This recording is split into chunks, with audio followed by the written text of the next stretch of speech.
So conservatives on Twitter follow a lot of liberals, but liberals only follow other liberals. And so they really are in like a little echo chamber.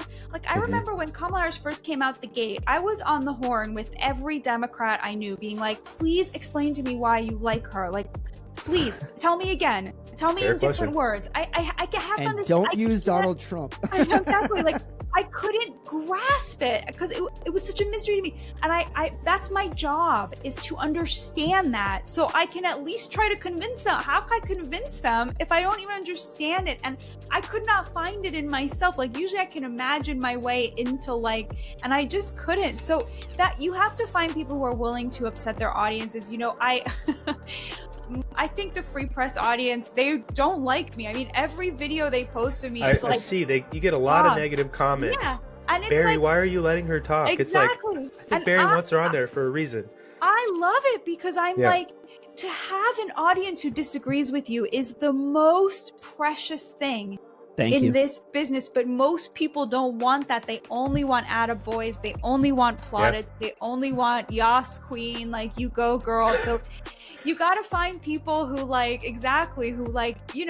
that character trait of, it's very difficult. I think it's very difficult for women, especially. We can't stand like being criticized. We just want to be told we're good looking all day, you know, like, it's like, that's it. I would say like, if people want objective journalism, we are all biased, but you know, look for someone who's willing to admit their biases. Like I'm never going to not have a pro-America bias when I'm looking at a story. I just freaking love this country and I will always see it as worth fighting for and through the best possible light. And that's my bias. And I'm always going to bring that to every story. And absent that, I'm trying to find the truth and I'm willing to be unpopular. Let's go!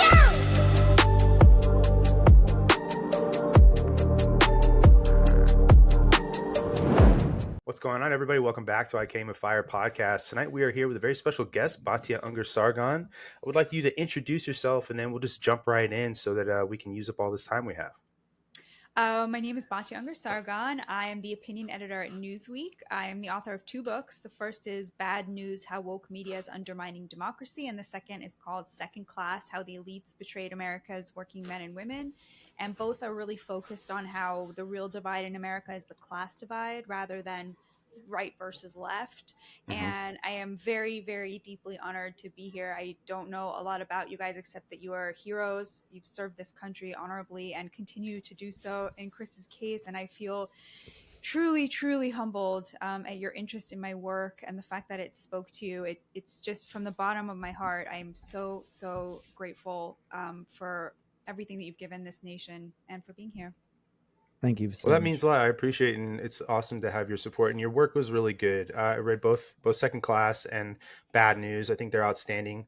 I really enjoyed listening to people's stories. In Second Class, I think the biggest takeaway, I think, for anybody who reads it is that we're all just people trying to make it through life, and that there are a lot of situations that are outside of your control and some that are inside your control that kind of dictate what happens to you, right? So there's a level of accountability and then a classism and systemic thing that goes on there that can keep people where they're at when they don't want to be. So I'll just jump in here. You have the sort of unpopular position of being a critic in journalism, a critic of journalism in journalism, right? I'm actually a big fan of that.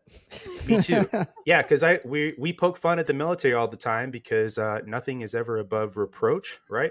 But my first question for you, I think, I really want to state the goal of this conversation is to just kind of show that the left-leaning media isn't just a Trump-era conspiracy theory, that there is a deliberacy there, and then kind of go over what that is, and then how the media uses a classism and racism essentially to as a vehicle to make money off of people. And those are the goals I have, and those are definitely themes in your books. But if you could jump in on that with us and kind of give us some themes and things that you notice when you were writing these books and you put into your story.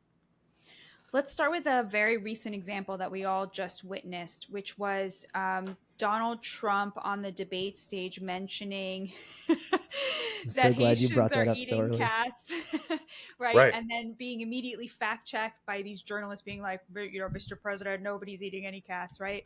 You know, that looks like a story of, you know, a goofy president being met by, an educated, responsible, erudite, Right. credentialed expert, right? Right. That's not what that is, right? That is Donald Trump in his kind of blustery way trying to express the outrage of working class Americans whose futures have been sold out first through NAFTA, then by the defunding of vocational training, and then by the importing of just millions and millions and millions of replacement workers.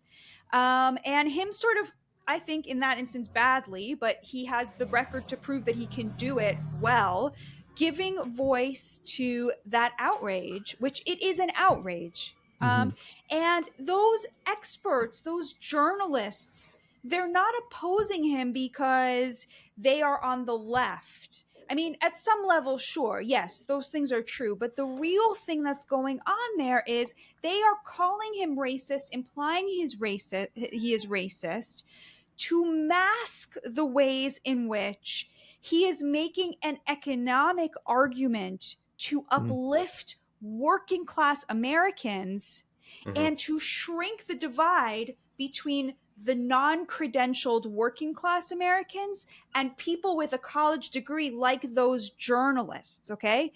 So they belong to the class that has benefited from income inequality. They love to rail against the billionaires, right? It's like always the left is like the billionaires are the ones stealing the wages of the working class. That's nonsense. If you compare the 1970s to today, the share of the GDP that's controlled by the billionaire class, by the top 1%, has not changed significantly. So where has all the middle class gone? The middle class is disappearing, right? Yeah. The upper class wants you to believe it's disappearing into the billionaire class. It's not. It's disappearing into their pockets. The top 20% now controls over 50% of the GDP. So what happened was in the 70s, most of the GDP was in the middle class. So you had journalists and college professors who made kind of the same amount of money as welders and plumbers and factory workers and truckers, right? Everyone was kind of in the middle. And what these Democratic politicians did with things like NAFTA and defunding vocational training and opening the border was they squeezed working class people without a degree down into the lower classes, and they squeezed themselves up into the upper top 20% in what was a wage theft, right? And with immigration, it's the best example for how that happens, because effectively before, if you had two people who were college professors and they were each making $60,000 a year and they had to hire somebody to watch their kids, if the only person available was an American, they were going to have to pay them $50,000 a year to watch their kids.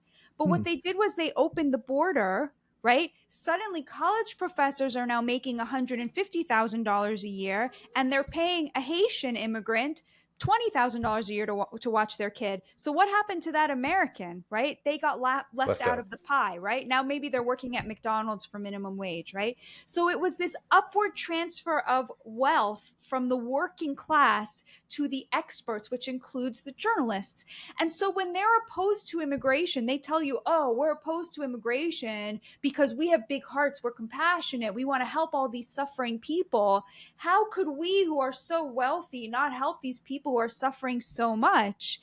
Now, they may really believe that about themselves. I think some do, some don't. But they wouldn't be that wrong if it wasn't literally putting money in their pockets. And so these journalists have been basically, through their university degrees, they have been taught how to mistake their own economic interests for some sort of morality, which allows them to paint the people standing up for the working class as racists. So that was the argument that I laid out in Bad News. And we literally saw it happening on that stage. I was like, oh, this is what Bad News was about. They just can't help themselves, really. Yeah, I couldn't help because I've been listening to your book all day to get ready for this conversation. And one very interesting anecdote that you pulled out was that not that long ago, I think you quoted it as 2015, Senator Bernie Sanders is having Yeah, he's having an interview in which somebody asked him about open borders, and he basically absolutely was totally and completely against open borders. He said no nation state in the world could be for that. You laid out You mentioned the the word duty and thesis. responsibility. Yeah, you laid out the thesis that was almost completely and totally a libertarian or right leaning argument for that, and then in just the last 9 years, it's almost totally flipped to where it is a completely and totally left versus right issue. And the way that I see it is it's almost you can almost take the economics out of it. As far as the left is concerned, or at least this is what I am seeing, and that it's almost completely and totally a philosophical or a moral argument as far as they're concerned. Whereas on the right, it's very much an economical argument. It is our way of life is disappearing. I can't feed my children, like, Yeah. and this, I don't think that you can see this divide grow much wider without some type of significant event taking place. And I'll leave that back to you. I just wanted to provide some, because it's like I did so much enjoy reading your book and hearing you talk about it. I'm like, oh, she said that in the book today. I read that. So I Oh, wanted to put an totally, exclamation point on that totally. for you. I think that you just hit on the point, which is you have to have enormous amounts of privilege to see immigration through a racial lens, because it means that these people are not competing with you economically, right? And of course that's true of journalists and college professors and anyone in the knowledge industry. Like, if you come across the border and you don't speak English and you don't have a credential, this is why they're obsessed with their credentials and where they went Mm. to university. Like, if you go to a party with journalists, all they're talking about is who went to what university. It's like, it's so horrible. It's so much worse than you And imagine. There's Like so much military worse. guys and what badges they have. well, That's really funny. and to your point, I just want to say really quickly, I have a few credentials that now Apple Wallet will let you put into your Apple Wallet, and then it can be evidence that you have this certification or credential. So it's It's a so built-in cringe. function in your iPhone, and then from these institutions that give you these credentials, like for me, cybersecurity CompTIA, you can put it in your Apple Wallet and be like, "Look, I'm certified to do this." It's just kind of funny. To your Oh, That's point. amazing. No, totally. Well, so that's okay, so crazy. here's something that I want to ask you guys. So, there was a video that was sort of circulating in the context of this, like, Haitians eating cats story. I don't think any cats were actually consumed. But what did happen was they plonked 20,000 people in a town of 60,000, Right. where the Helicopter median demand. income is $27,000 a year, right? And so a lot of poor people, black and white, right, are suddenly now competing for resources with 20,000 people, a third of the town size, who are not citizens. And there was a video that circulated. It was a factory owner. Did you guys see this? It was a factory owner, and this kind of story I think is very I've heard it a lot. He was saying, "Look, 10% of my workforce now is Haitian. I've got 30 Haitian Mm, guys working here, and I wish I had 30 more, because unlike the I know local which one you're talking guys, about. they're not on drugs, and they show up on time, and It's they very interesting. stand by their thing, and I they saw this. work hard, and they meet their things." Now, to me, that's exactly why you don't open your border, because of course, like, the ownership class wants slave labor, like people who can't demand better conditions, who Can can't you really demand breaks, who can you can't. really call it slave labor? Is that fair? I'm just Well, wondering. they are sort of indentured, because right? for I mean, because for yeah. them that would Indentured constitute economic Meaning, like right? upward mobility Yes, mobility. for yes. No, Mobility. them. no, you're right. You're right. Yeah, I shouldn't call it slave labor. I mean, a lot of them are slaves to the cartels, which is what I meant, because Yes. That's a they good point. came here, Yes, like, that they is a owe good the point. cartels 10,000, fifty Right. thousand dollars, what have you. But the reason they're Sure. such good workers is because they are desperate, right? And Hmm. Right. so to me, that's the argument against it. But I guess my question for you guys is, like, so there is we do have a problem. Like, part of what happens when you invite in millions and millions of people to replace working class men, working class white men, but also other races, is you get this crisis in masculinity. You get a crisis, a spiritual crisis, Hmm. where Okay, interesting, you're taking it there. people I can't love it. show up to work on time. They can't. The drug, The, the overdose epidemic, right? This is a spiritual crisis that I believe is the result of the economic crisis. But what hmm do we do now? Like, what do we do with the fact that 7 million men are out of the workforce because they've been so Actually, downgraded in this yeah, country? a very unique take on Yeah, this. I mean, I think that first off, I could soapbox on this all day, and I can Yeah. contextualize it through my experience in the military. Okay, because as a non-commissioned officer in charge of airmen, in my case, I see a lot of the 18 to 22-year-old crowd, which are the younger enlisted or could be college age people, and they don't want to work. They have grown up very much in an environment where everything is provided for them. And the military is inherently a meritocracy wherein you have to prove that you're worth the time, essentially. And I see this and saw this so much where that erosion of those qualities in young people, and you can't convince me otherwise. I truly believe this is going on, to your point, don't want to participate in that meritocracy and they want to find avenues around it. And so bureaucratically, the military has become this way of pushing that out.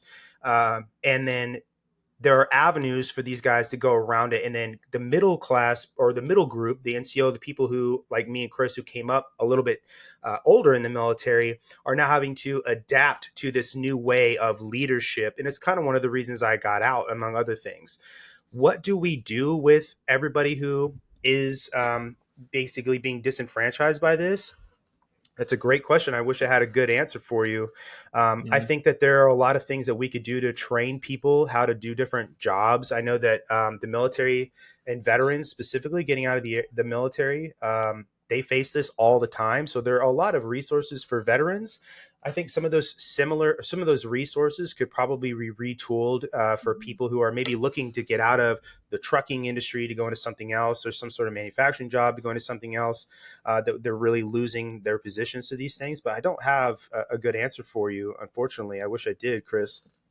Yeah, I mean, there's so much that I want to say on this, but I'm gonna filter it down to the top 10%. One, Brandon, to your point, I think one of the things that we're seeing in the military, and this also bounces off of something, Batya, that you said in your book, Bad News, that the journalist, like the job of a journalist, is actually a trade, not necessarily a profession, and it's Right. something that can only be learned. And the job of war is almost exclusively a trade. You can talk about strategy and stuff at the top, which we should have highly educated people that can look at the strategic level from 30,000 feet down and make those big moves. But the job of actually fighting a war is a trade, not a profession. And Wow. I know people are going to come at me about that because they call it the profession of arms, but I'm going to push back and I'm going to argue at you that that's something that started happening and filtering into our lexicon when they started trying to push for soldiers to go to Because college those are and perishable skills the fighting junior a level war. officers to go to college. War is a trade, son. Like, you can only do it by training for it and going to it. But Perishable skills. and that's what Brandon and I did. We lead, or we train and we lead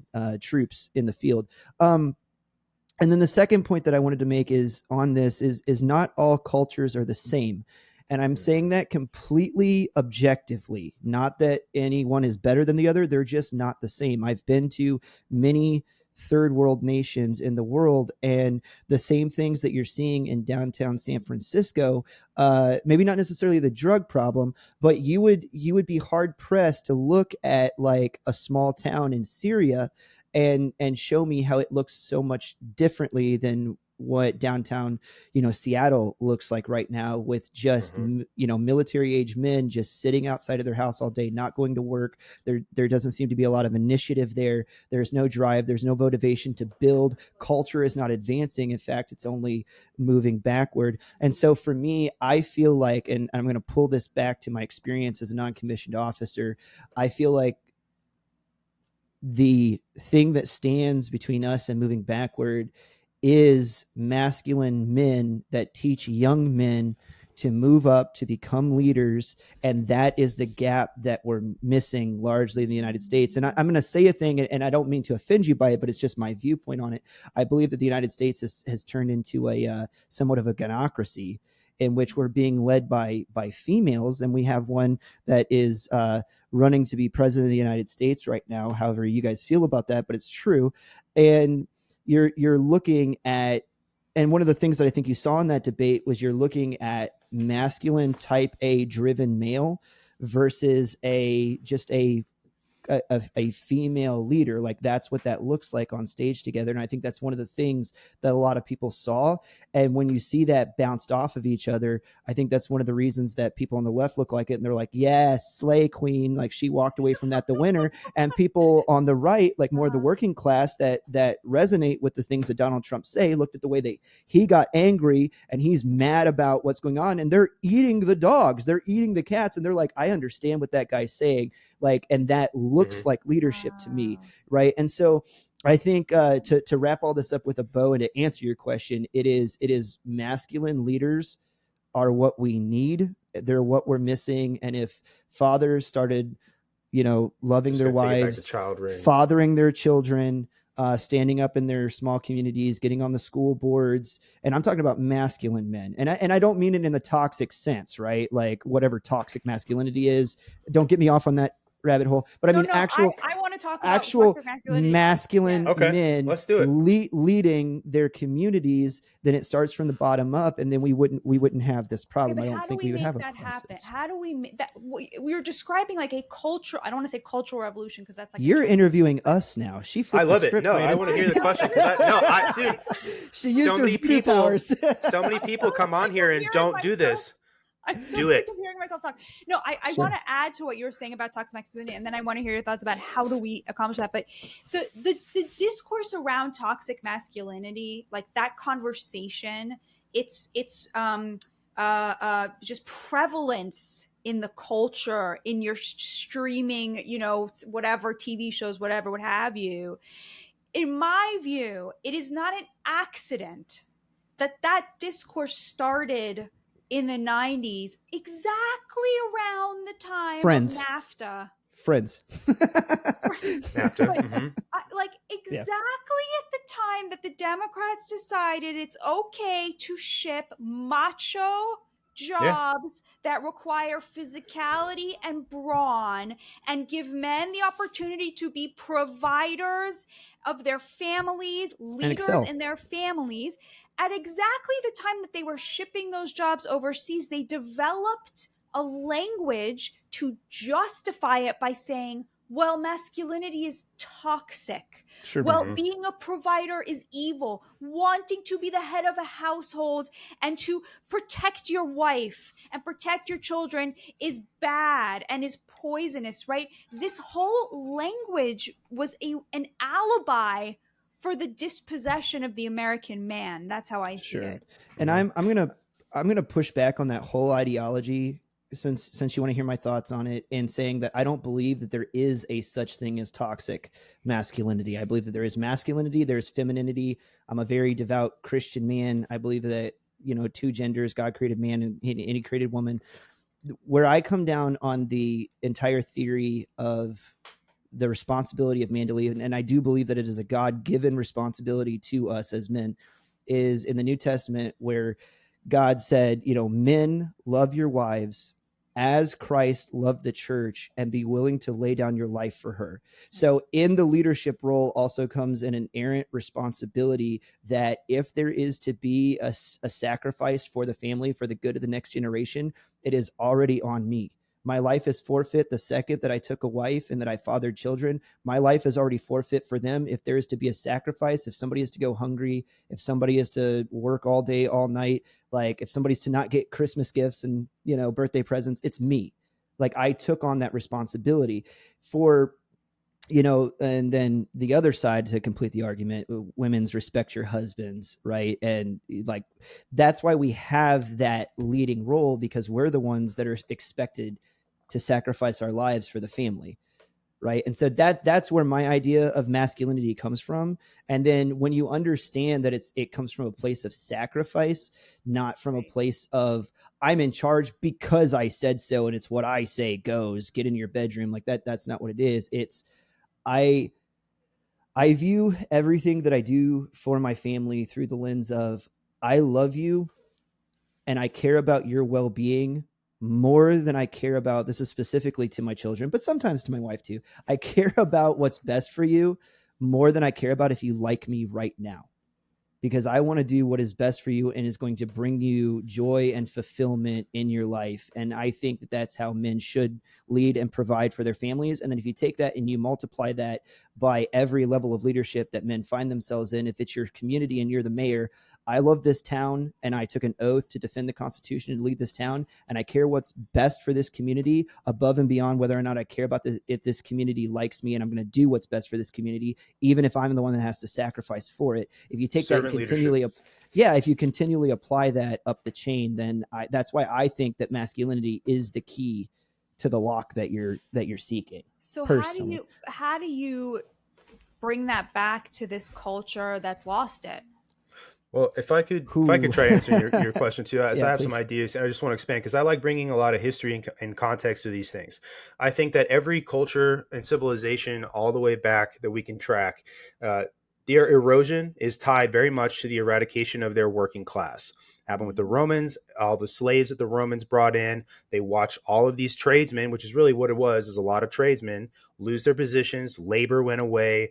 Even the military started to see it when the emperor started letting the barbarians into the Roman military, when all of that shift began to happen from the patrician class down and trickling into other things, right? So want to say that the erosion of our middle class, I think, is 100% going to be tied to when we discuss the death. If anybody ever discusses the death of the American empire, eventually it will be there. And the middle class is very much held up by men. And these positions are held by men, these working jobs for the most part, trucking, manufacturing, industry positions. It's all men. And I think it ties back into what Chris was saying very specifically, is that it's all child rearing. And I think that we've lost a lot of people. I think that there are generations of kids that have come up not understanding that. And then there are men who are now men who are raised as boys and teenagers to think that the qualities that they have that are natural to them and inherent to them are bad. Mm-hmm. And I see it often. And I would see it in the men, the 18 to 19-year-old men who came into the military. Wow. And they're afraid to almost even exercise some of these abilities and ideas that they have. And then honestly, watching the military strike down some of those things in favor of the female or whatever in the group here. And I could give you examples, but I think the examples, I want to hear sure. Yeah, no, absolutely. I mean, and I'm probably getting into some tropes here a little bit, and there are some blurred lines between like what happens in the Air Force, and if they weren't true, if you didn't see actual examples of them. Sure. And what I also mean too is some of this is their stories too as well, right? So we all have to take them with a little bit of grain of salt, but things that I've seen specifically, and then Chris can attest to this too. Women tend to very often get out of things in the military by virtue of just being a woman. And we see this a lot. We're going here. Oh, we are. I mean, she asked a question, right? So I'm going to give you the answer from my perspective. And this is not just my perspective. It's a shared perspective. It's something that we talk about and would talk about often. And obviously there's some people who take it too far in the military and they come up with some things to say that are inappropriate or whatever. But it is very much an observable thing. This goes into any of these services like the police force, the fire department, EMTs, things like that, where there's a concern about it. And then I have seen women get selected for things specifically because they are a woman, whether the guy in the situation, let's just talk about maybe getting hired to work in a back office job where they don't have to be out and about anymore, right? Is they're going to take the girl. We're going to take her. And we want her because she's going to be this person, this face for this or whatever, even though the guy has these qualities that were actually on the job description, but we're going to take her because she's a female. And I've seen a lot more of that happen, and a lot more of it happen, not just in the gender way, but also in a racial way, as basically nearing the time I got out of the military. But to my point, I want to say that I think that we've lost a lot of generation of men. It's going to take some real work on their behalf of the young adults now to fix some of these issues and understand and then see outwardly the media not vilifying them for having the qualities that they inherently have. Because if you're 22 years old or older, you know, your parents aren't involved in your life and in raising you the way. So it's going to take men today with small children, raising them, and specifically men, right, to raise them that way. Do they understand that, you know, this burden really does fall on you? And it's not necessarily a burden. maybe that's not the right word, but it's your yoke to carry, Mhm. and that it's that responsibility is a privilege because you get the opportunity to take care of a family, you get the opportunity to provide for people, and you get the opportunity to put your community and your country on your back and then take it forward. And these aren't things to sneer at. These are things that, I mean, it's not even inherent to just America. These are qualities. If you read anybody throughout history, they talk about men and these things, and the nobility of men. If the Spartans come back with your shield or on it, like it's just all of these things about men in general, and doing these things. So I think that masculinity is a big piece of missing, like what Chris was saying. And to answer your question very specifically, it's going to take a lot in the home and parenting, I think, to sort of bring that back, because I think we've lost a generation. To put a how to on it, Batya, I'm going to quote my wife, and she puts it like this. She says, "If you treat a man like a boy, he's going to act like a boy. But if you treat a boy like a man, he will become a man." And if you see that in the military, the way that I've seen it work, you take young men, you put them in like Ranger School is a great example. And then you say, hey, you young PFC, private first class, you've never led people before. This is a leadership school in the Army, the premier leadership school. And we keep them up for 20 hours a day. We march them, 16 miles a day with 85 to 100-pound rucksacks. And then we put them on an objective at 2 o'clock in the morning. We say, lead these tired, hungry, cold dudes and do this objective. And it's some young 18-year-old PFC that's never done it before.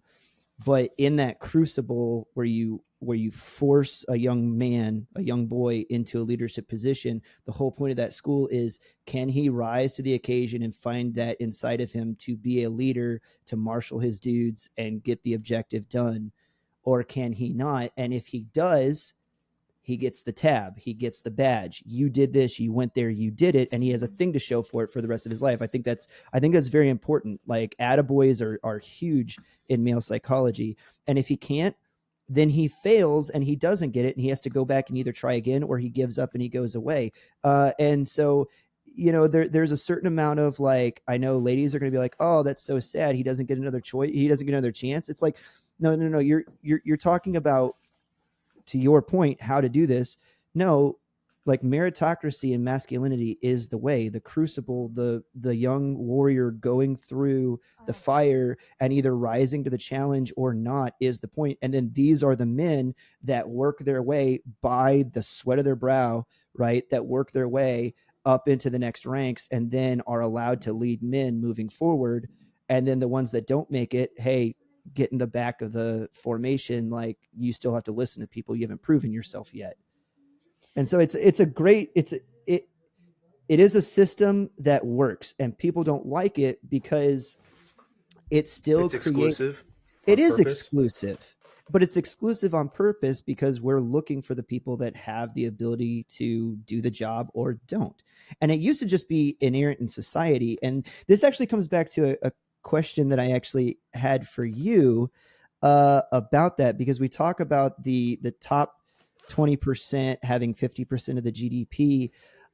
People think that that's inherently bad. And I know in the journalistic class, it's like people look at that and they go, well, then that shows that there's inequality. And then now the new buzzword is inequity. There's inequities inequities, not iniquities. That's a Bible term. Inequity built into the system because some people don't achieve and some people do. I understand that there's fundamental unfairness in society. I think that that's a result of just being human beings and living on this rock together, right? I'm not 6'5" and black. I'm never going to play in the NBA. It's just not in the cards for me, right? But would you call that an inequity, right? Because it's like, where does personal choice and merit work into that larger worldview of the inequity of the system? Do you think there's a place for that in that worldview or not? Do you know, no one has asked me that question before, and it's a very important question because the whole premise of my book is like working class people want to work, like they don't want to be handed Right. Yeah. things, like they believe in I meritocracy and believe you hard said work. there's an inherent dignity Yes. in Mm-hmm. charging. You were talking about Ben Day in your first book that I was reading today, and Mm-hmm. charging people a penny for the paper, but because he charged a poor person a penny, they felt more dignified because, you know what, I worked hard for this, but I will give it to you because you're giving me a Right. product that I like. And now I feel more dignified for having been included and being able to contribute. Right. And I think that's Yep. it's the whole teach a man to fish versus giving him a fish kind of thing. But I am very interested in your take on I it. totally Is there a forgot place about for that line. Thank you for reminding me of that. Yeah, my answer would be I I don't have a problem with there being rich people and poor people, billionaires, millionaires. In fact, working class people, as you guys know, are remarkably free of resentment against billionaires. Like they kind of admire them and see them often as jobs creators and they would like to be like them. My Donald Trump? problem, yeah, my problem is that the Democrats created policy that took money from the middle class and from Hmm. jobs we rely on to survive and made those jobs pay shit by bringing in the 1970s. So 1971 was the high water mark for working class wages for people who work in jobs that don't require a college degree. The percentage of the country that was foreign born, meaning that was an immigrant, was 4%. Today it is 15%, which is the highest it has ever been. It's higher now than in the Gilded Age, which was 14%, which was the most unequal time in Hmm. American history. My problem is not that there's inequality. My problem is that under the guise of compassion, the Democrats sold out the people who work the hardest in this country. They took their wages and gave them to their cronies who go to their universities because universities are Democrat factory machines. Right? So Obama took all this money that used to go to vocational training and put it into Pell Grants and other college stuff so everyone would have to go to college. And like the whole that's my problem. It's not that there's Mm-hmm. inequality, it's that the people who work the hardest, who used to make a decent living, right, who all they want is the most modest version of the American dream, Yep. support my family in dignity, be able to retire, a vacation once in a while, adequate health care. And they made that only possible for people who have this meaningless credential because they spent 4 years learning woke crap, right? Mm-hmm. Hmm. And are able to, like Kamala Harris, recite by rote the memorized, factory settings Democrat positions, right? Because they're able to reflect the desires of their corporate overlords while pretending to be the heroes on the side of the little guy. That's my problem. It's not that they're richer, it's that they're garbage and they engineered an entire economy to make themselves rich at the expense of the working class, like in the name of social justice. Like that's the Hmm. thing that I can't stand about it is the dishonesty. Like I hate them so much more than I hate the Chamber of Commerce, like free market, free trade crap, the old school, the Mitch McConnell version of the Republican Party, but at least they never lied about Yes. it. They were like, yeah, we're the party of the rich, get over it, right? But it's like for them to act like they're the party of the working class or the middle class while effectively representing the rich and then the very poor, people who don't want to work and who won't work and who can't work and who, right? It's like that combination that I find really offensive. It reminds me of another part from your book where you said that white liberals don't actually want to fix the problem; they just ask for a more diverse elite Yeah. cast. And that's, I think, perfectly summed it up, because they don't actually have to fix the problem. They don't have to remove themselves from their white tower. They get to essentially pretend like they care, all the while maintaining the power that they still have, because it's just a mask and it's not actually trying to solve the problem anymore. And obviously people recognize that, and it's almost like they're blind to it, and people are sick and tired of it, I think. It reminds me, have you guys ever seen a movie called The Cheyenne Social Club? It's an old school Western Mm-mm. film. Mm-mm. It's Jimmy Stewart, Henry Fonda. Jimmy Stewart, they're both cowboys out in the West, and Jimmy Stewart gets a telegram from his uncle recently deceased in Cheyenne, Wyoming. So he rides up there, and all he knows is that his uncle worked a hotel. And so he goes up and he gets the deed to the hotel, and he becomes the proprietor, and he goes in and he realizes very quickly that it was a brothel that his uncle was running. And so Nice. as this is dawning on him, and all these ladies now they work there, and they're like, well, we hope you're going to keep us on. And he's like, well, why would I fire any of you? Not realizing that they're prostitutes. But it was a very, very high end social club because it catered to the lawyers and the doctor and the mayor of the town and whatnot. But there's a scene in there where Jimmy Stewart goes into town, and now that he's got this and he left him quite a substantial fortune, he goes in, he gets his first ever tailored suit. He just came off the range. He's been a cowboy his entire life. And he's walking back over to the social club with his buddy, Henry Fonda. And he goes, I think, I'm not going to do my Jimmy Stewart impression, but he's like, John, I think I'm going to have to start voting Republican. And this is the joke of the scene. He goes, I think I'm going to have to start voting Republican. Are you going to be okay with that? And his buddy, who's just been hanging out the whole time, just because he doesn't have anything else to do, he goes, well, John, as long as you're okay if I still vote Democrat. He goes, well, why would I care about that? And he goes, well, I've just noticed that people that vote Republican don't tend to like people that vote Democrat. But it's just such an interesting scene if you guys go back and watch that film, because it so encapsulates everything that you guys were just talking about, that this guy goes from being of the lowest class of society up to a proprietor of a hotel and working with the high-end social elite. And then all of a sudden, like, he's trying to find himself again. And if you guys have never seen it, go back and watch it. It's actually totally going to go see it. It's a great study. And actually, Batya, I'm really surprised you've never seen it, because everything that you're writing in your books is like in that movie. Totally. No, and I love Jimmy Stewart. I thought I had seen all his movies, so I'm going to go watch that. Sounds great. That's a great one. The Cheyenne Social Club. Yeah. Mm-hmm.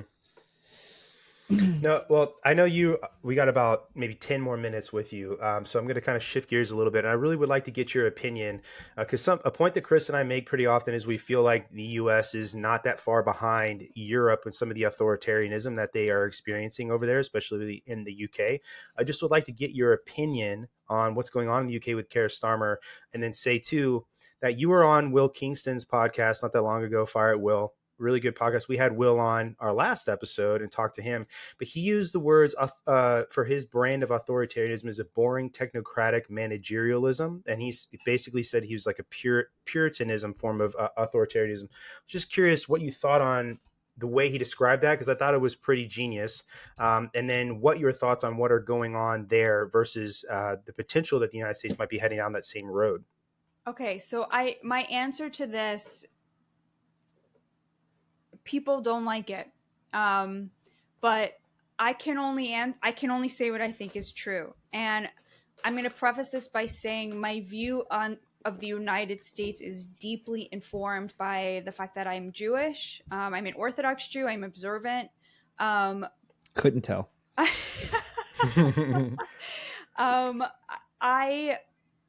To me, America is, among other things, of course, the only country in the history of humanity that organized its branch of Christianity around the protection of Jews rather than attacking and oppressing Jews from the inception.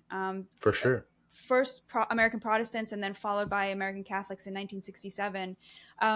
We Jews call this the Golden Medina, which means the golden country. We've always called it that. As Jews, there has never in the history of humanity been a population that decided to organize its religion around protecting us. And to me, that has given me a window into the heart and soul of America, the beating heart of America. And I think it gives me a vantage point with which to see the exceptionalism of this country, that I always come back to that. Now, of course, I think I'm being objective when I'm analyzing things like authoritarianism, but I just have to preface it by saying, like, I will always bring the benefit of the doubt to this country. I will always see it in the best possible light. That is in my veins. It is in my bones. I feel so tightly knit into the fabric of this country. And I would go down fighting for this country, not in the way that you guys already have, but, in any way that I possibly could out of gratitude. And I honestly, when I look at this question of authoritarianism, I don't think we are in the same camp. And I don't think it's just because the First Amendment, but of course we have a First Amendment. And even though our young people have pretty much given up on free speech, like they just don't like it. Like they're just not that into it. You poll people like, 18 to 24, they're like, who needs it? Right. It's like, crazy. You know what? like suckers, like sorry, Scary. like you're stuck with it. You're gonna have to grow up. You're gonna get a mortgage one day, and then you're also gonna Exactly. become a Republican. That's right. Yeah, yeah. I love it. So we have the First Amendment. We have the Republican Party, which is it's so interesting now that conservatives are the side of free speech. But even I'll give you an example, and I'm curious what you guys make of this. This may be totally Pollyannish, but I look even at like what Mark Zuckerberg did, right? What he Hmm. did was unforgivable. The FBI and the government came to him and said, censor this stuff for us, and he said no problem, right? I mean, they were all Hmm. doing it, right?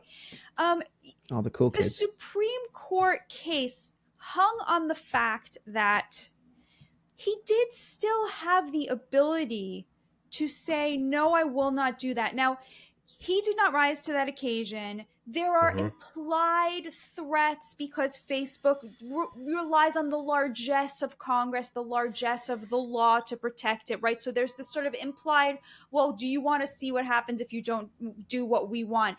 But we didn't actually get there because he complied so quickly. And so we Hmm. don't actually know what would have happened. It is my view that if he had said, actually, no, that's not right, I'm not going to do that, they may have tried a few things, but at the end of the day, if he had stood by, his the values, I guess he didn't have.